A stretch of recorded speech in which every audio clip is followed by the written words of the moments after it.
these things become more of they're different. They're more of the opposite. This would be a curiosity. Yeah. These both are from the Niagara Falls Museum collection. Oh, great. Okay. So this guy is actually well over 178 years old. It's a museum piece. And these are museum pieces.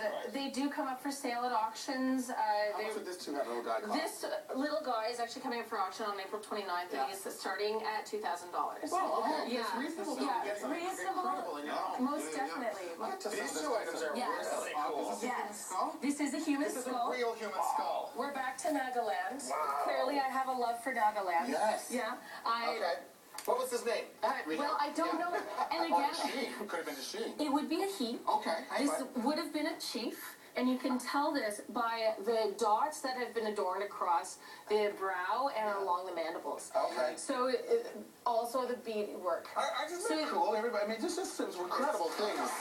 Really unusual. This is something that in Nagaland they don't do head hunting anymore, but it is a source of power. Okay. Now what they do is they take horns from Mitoon, which is like the gentle bull of the forest. Okay, yeah. And they put it on the sides of the skull so that the energy echoes in the back and forth in the skull, and it's trapped, and so they have that power, and it protects their village. Wow, that's really cool. Yeah.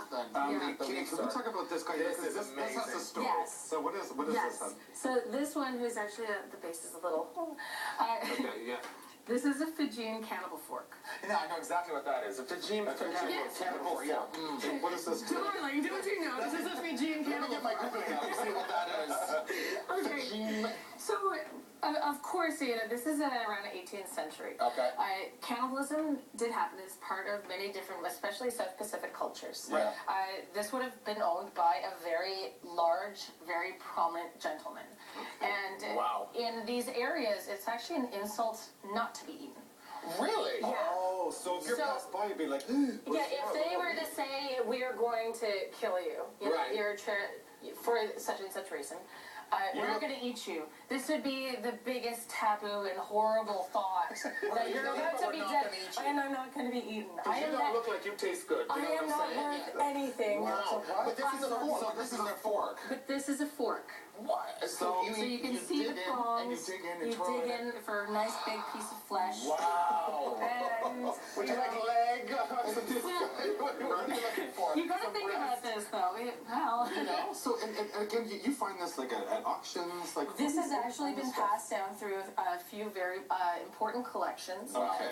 The majority of tribal art, because there are many strict laws on taking art out of certain countries, and we have to respect that. Right. We have instead tribal art fairs, just like design and textile fairs. Right. There's other dealers that sell from collectors or whomever, and you meet other collectors. Sometimes they just pass through, and this is how you get it. Wow. There are still some field collecting going on.